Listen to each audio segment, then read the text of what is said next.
Good afternoon, everybody. Thank you for taking the time with me today. I know all of you are very busy CEOs and executives, and I don't like to take up your time on IT issues because I know your number one focus needs to be taking care of your clients, running your business. So I'll be as brief as possible, but I'll promise you what I'm going to share with you today is an extremely important topic that you must address. And I'm going to urge you to pay attention because there is immediate action required at the end of this session that all of you need to take to protect your organizations. Okay, so let's talk about what we're going to cover today. First off, we're going to cover what is the number one security threat to your business and why the conventional security tools are not adequate to protect against it. Secondly, why those tools, firewalls and antivirus software, simply aren't enough anymore. And thirdly, how mobile phones and cloud applications are seriously jeopardizing your organization's security and data protection.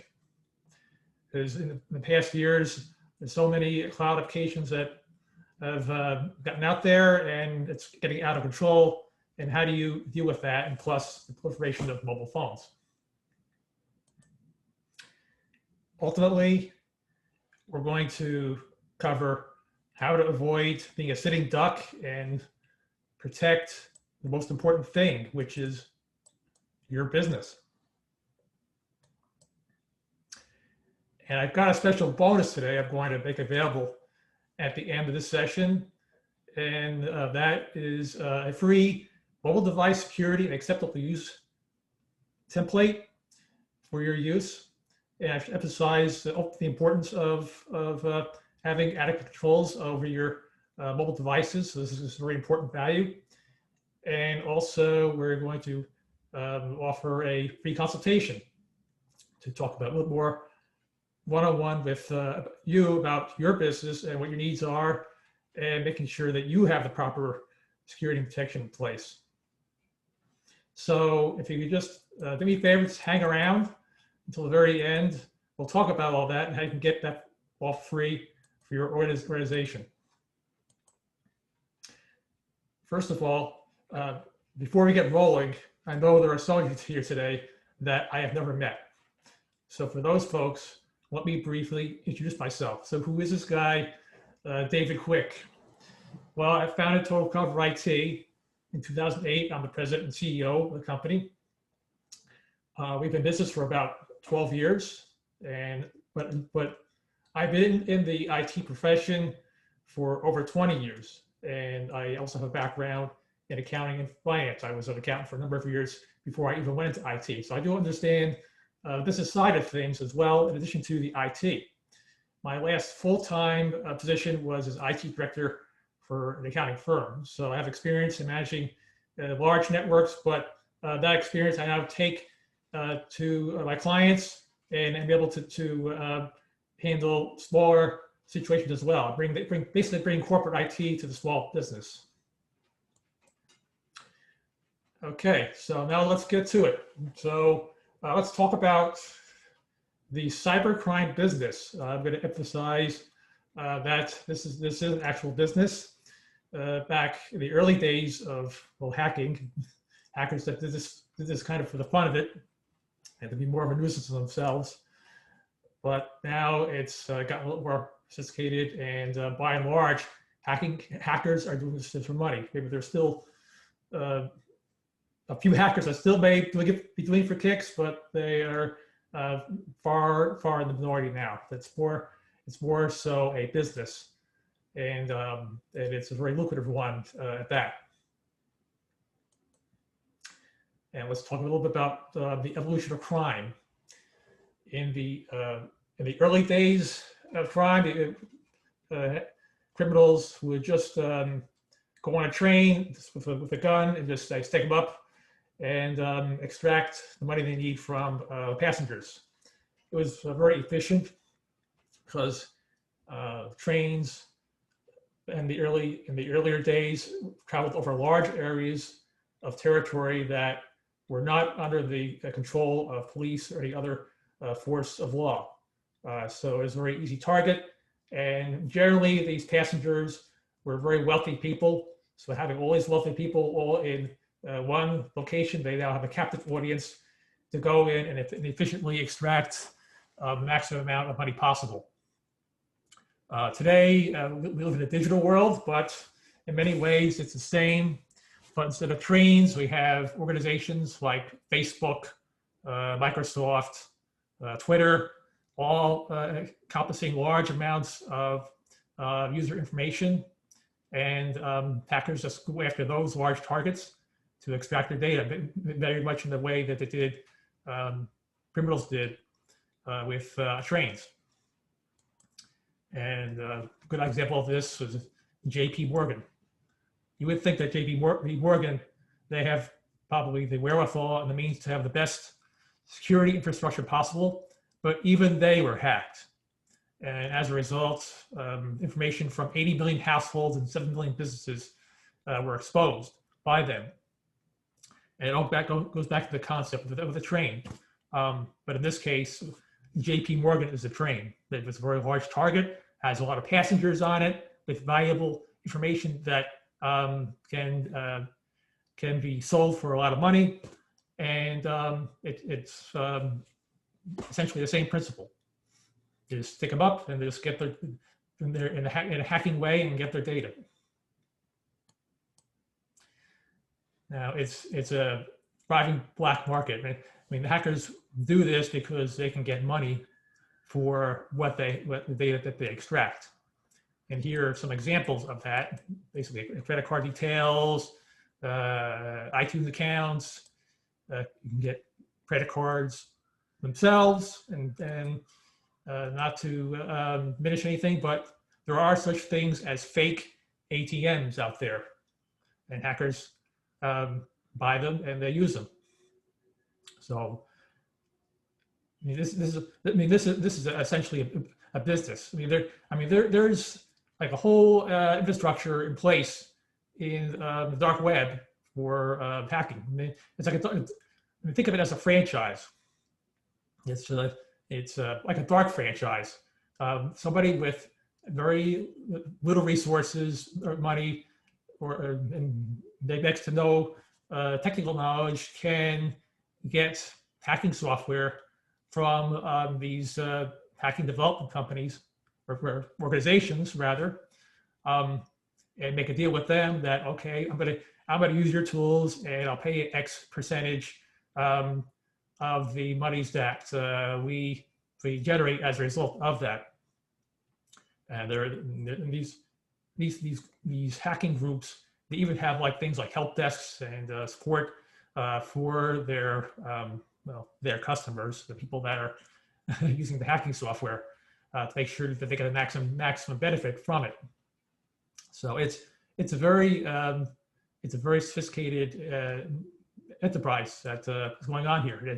And again, it's a business, and they have their incentive to make money. So when you have that, you have a recipe for this whole cybercrime business. Okay, anybody want to guess what this number is? Well, I'll tell you. It's an average estimated cost associated with one stolen record, according to the Ponemon Institute. Now, that seems like that's a pretty small number, but you have to keep in mind that it doesn't encompass all the costs of a data breach. There are a whole bunch of other costs as well. There's the damage to reputation of your company. Potentially that could result in loss of clients, loss of business. You can have assorted lawsuits and costs associated with the breach, legal fees, and potentially compliance violations and fines associated with that, and being able to recover replacement data, and being able to get all your systems back up and running again, all the costs associated the IT costs associated with that, and most importantly, downtime. Now, if you're like a professional services firm, like a CPA firm, for example, every hour you're down costs money, especially if you're during a busy season. If you have, if each billable accountant has $250 of revenue per hour, if you have 10 employees, that's losing $2,500 per hour. In an 8-hour day, that's $20,000 a day. If you have a larger firm, that could be much larger. In a 100-person firm, that could be a couple $100,000 a day you're losing as a result of your downtime. Now, you may ask yourself, nobody's going to bother hacking into us. I mean, we're a small company. We're not JP Morgan. We're not Facebook. We're not a large company. You think that they're not going to go after us, right? Well, let me tell you something. 1 in 5 small businesses falls victim to cybercrime each year, according to the National Cybersecurity Alliance. So, very large percentage of small businesses are getting hacked into. And first of all, because of this this standpoint, this attitude that small businesses have, that we're not a target, they're not devoting resources to making themselves more secure. And so, because they don't believe that they're a target, and therefore they don't have the proper security tools in place to prevent this from happening. So they're basically low-hanging fruit, and hackers love low-hanging fruit. They want the maximum benefit for the least amount of effort. And mind you, half of all cyber attacks are aimed at small businesses. Now you ask yourself, well, why do I don't hear any more about that? I only hear about JP Morgan, I hear about Facebook, I hear about Microsoft. I don't hear about small businesses being hacked. Well, here's some reasons that you don't. For one thing, it's very embarrassing to admit it. And number two, you may not even know you've been hacked. Hackers are so sophisticated, and typically they could be in a network for months. I mean, they could be in your network for 5 or 6 months without you even knowing about it. And during that time, they're quietly making their way through from system to system, getting more and more control over your network until they hit. And thirdly, of course, it's bad PR. Do you really want your clients, patients, really knowing that their information was exposed? And of course, there are all the legal ramifications we talked about already, and the regulatory fines and such that we've already talked about. Those can become very significant. So as a result of all this, generally these get underreported. And also the news organizations like sensationalism. They like when a large organization gets hacked. If ABC accounting firm gets hacked, it's not really as newsworthy as JP Morgan. Now, just because you're not worried about your information doesn't mean your customers' information is any less valuable. And what if your customers knew that you took such a cavalier attitude toward their information? What would they think about it? I think they would be a bit concerned. Maybe that implication of that may be as negative as being hacked, potentially. Now, I should emphasize not to underestimate the danger and being complacent. You think to yourself, you know, I mean, I hear all this, but I still don't think it's really worth my while to invest in more security. Really? Well, it's not a question of if you're going to get hacked, it's when. It's not if, because they're going to find a way in sooner or later. And now let's get into our 5 biggest threats and how to stop them.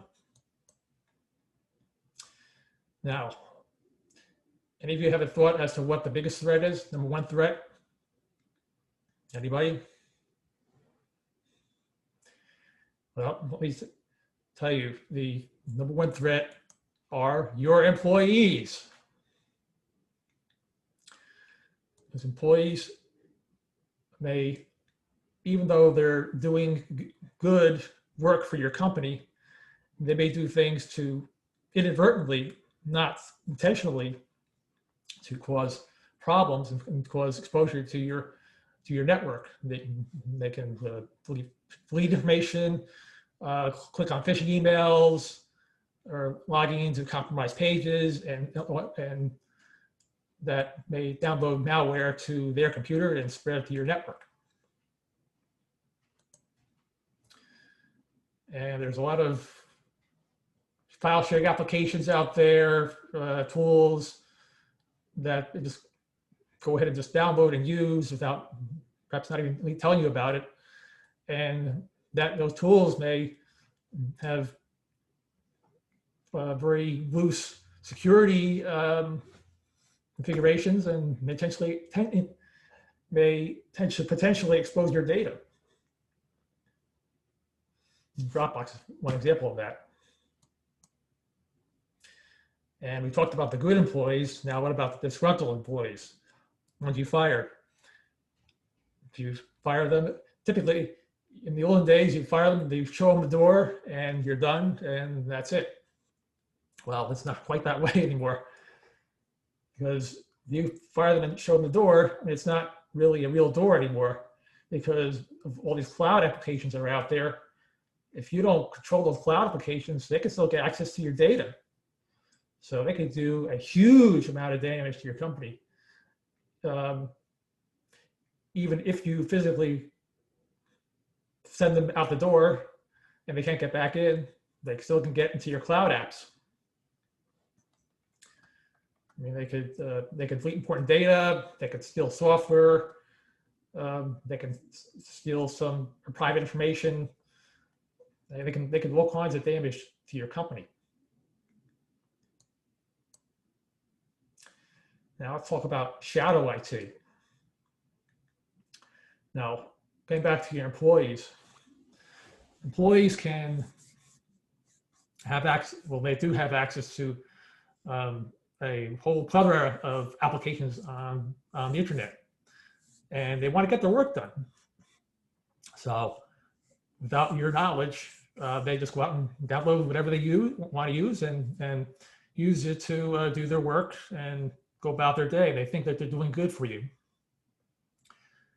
The problem with that is it's outside your control. You don't know where your data is and how it's being used. I mean, it's going outside of your company policies, but you have no way to know or enforce it. So this is kind of a big problem, because if you don't know that this shadow IT exists, how do you protect it? And this is a very good example here with Michael Dougherty. I won't go into the whole details of the story because it spanned quite a number of years. But this guy had a $4 million company. And all that was brought down due to one employee downloading a file sharing application to her computer because she wanted to listen to music. What she did unintentionally was share a file folder that contained very confidential company data. And an outside party discovered this and basically tried to extract money from Michael's company to kind of keep it quiet. And Michael refused, and this gentleman proceeded to send it off to the FTC. And from that point forward, a whole series of legal and regulatory processes ensued that went on for a number of years. It ultimately led to the destruction of his business. Ultimately, he did prevail. He did have some some vindication in court, but it was a moot point. He won the battle, but he lost the war. His business was destroyed. And all because of that one employee and their action. Now, number 2 on the list, malware. Now, the amount of malware that's out there now is amazing. It's just, there's 250,000 new malware threats are being released per day. Now, you think to yourself, I have antivirus. I should be able to have myself protected with that. Antivirus can only do so much, especially for traditional antivirus, because antivirus needs to have certain definitions updated to know that the virus exists. So it's like a cat and mouse game. New viruses come out, virus software gets updated to protect it. New viruses come out, the virus software has to get updated again. And it's not a perfect situation because the antivirus software vendors are always behind because they have to catch up to update their software. And it's an impossible task. I mean, you'll get some protection, but it's not going to be 100%. In that less than 100% scenario, you could get hit. And related to that, a very notorious class of malware is ransomware. I mean, it's the latest rage in malware, if you want to call it that. And this is what's happening in the cybercrime world. Basically, ransomware gets on your system, it encrypts your data unknowingly to you, and then once it has done that, it sends you a ransom note saying, well, we'll give you back access to your data if you pay X amount of dollars in so much time. So it's again going back to the theme that this is a business. This is the business side of cybercrime, ransomware. Basically, it's extortion, and it's proliferating. It's really gotten rampant. I mean, this is a good example here with Presbyterian Medical Center. I mean, they had to pay roughly about $17,000 in Bitcoin to get their data back. I know of another company, Blackbout, a major developer for the nonprofit industry. They have a hosted application. They got hit with ransomware. And the ironic thing is that they actually had the means to restore all the data and not have to pay the ransom, which they did. But they ended up paying the ransom anyway. And why do you ask that they do that? Because the latest trend in ransomware is not only are they encrypting your data, but by the time they've sent you the ransomware note, they have already uploaded the data to their network, and they are now threatening not only to keep you from getting to your data, they are threatening to expose that data on the internet. So just simple backup is not enough anymore.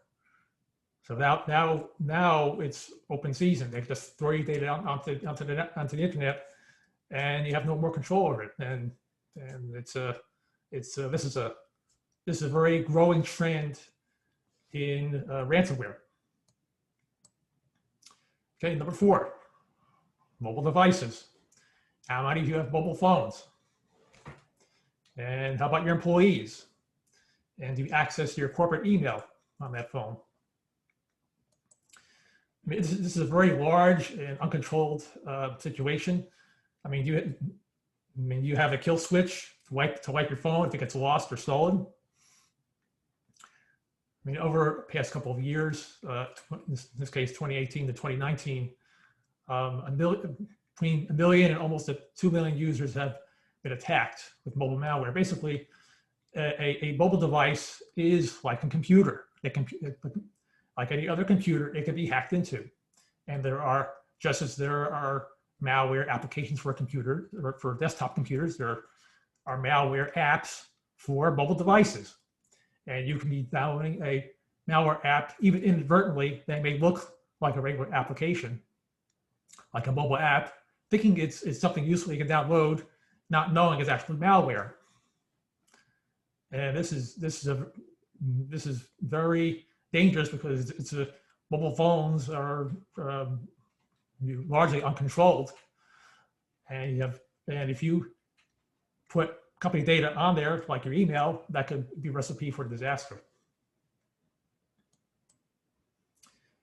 And this is a good example of a organization that was actually fined by the government because a laptop was lost, and they were found negligent because the laptop did not have encryption. Encryption helps to potentially block any access to data on the device, and they were just a nonprofit organization. They got fined $50,000. So the implications of mobile devices, the dangers of compromise of those devices is great. I mean, this is an example of a law in Tennessee, but other states may have this too. So it's you have to be concerned that you of the potential exposure from not protecting your devices. Okay, number 5. I saved the best for last here. I mean, spam actually kind of ties into malware in general, because the spam is the means by which hackers get onto your network primarily. You phishing emails, trying to trick you into clicking a link or going to a website to compromise your data. I mean, it's actually the vast majority of email volume out there is spam. And one of the keys to controlling your security is controlling the level of spam that gets into your network. Okay, so with all that, how do you protect yourself? So you need to get a little serious about your company against cybercrime.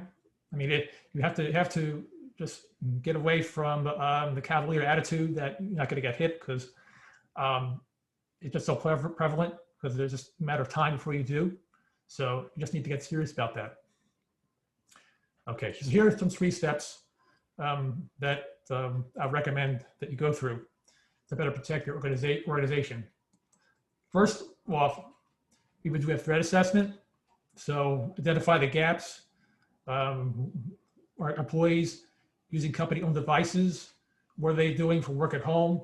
Are they using corporate devices at home? Or are they working off of their personal machines? What cloud applications are you using? What's your backup look like? Your exposure? And then again, and it's a good idea to identify who's accountable for that, whose job is it to make sure that that's the case. So once we've gone through this discovery phase, we put together an action plan, and to make sure that your systems are protected and secure, and that you're in good shape. But even if we go through these 2 steps, there is a 3rd step that is very important, because I should emphasize, security is not set and forget. You can't just, okay, I put the plan in place, we're done, walking away, we're safe. No, that's not the case. Ongoing maintenance. And again, it's not set and forget, because hackers are not set and forget either. They're constantly, they're actually very innovative. Hackers, a lot of innovation goes on in the hacking community, looking at new and better ways of hacking into your network and getting the most benefit to them and exposing you. So it's a cat and mouse game. So you have to have proper maintenance, have the proper updates, changing in strategies, adapting, changing, evaluating current solutions and see if they're still sufficient. There is quite a bit to maintaining security. So ongoing maintenance, very important. Okay, and that first step is free. Okay, now we're going to give you a no cost or obligation, a threat assessment. Okay, we're going to identify security gaps and give you an action plan for better improving your security. It may include some things like firewall, more advanced endpoint protection, more than antivirus, user awareness training, locking down your systems, and making sure you have both backup and recovery abilities. And everybody who signs up for this gets this free mobile device policy template, and it's something that you can just take, easily customize for your own use.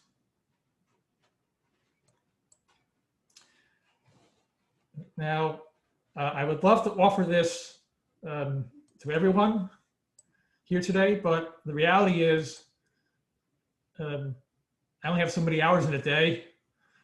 Therefore, I can only extend this to 5 people today. So please only sign up for this if you're really truly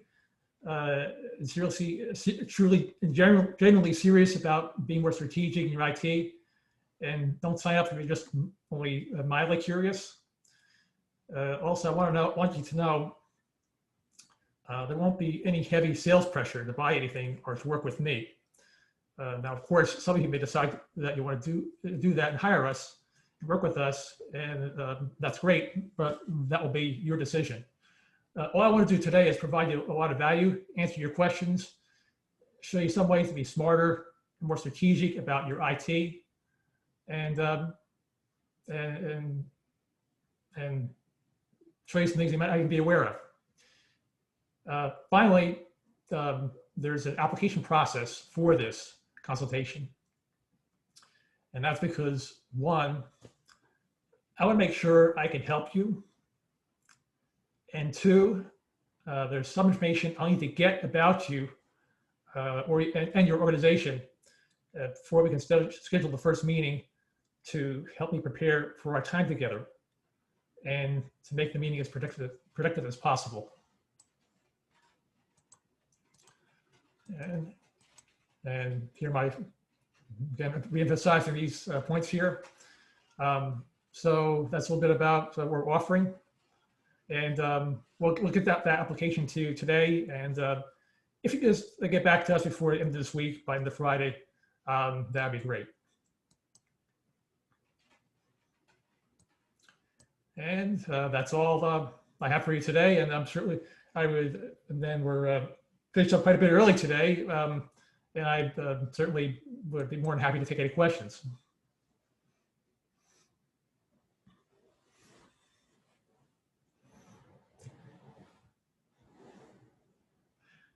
Well, it looks like there are not any questions, but that's fine. I think it sounds like you're all very busy people.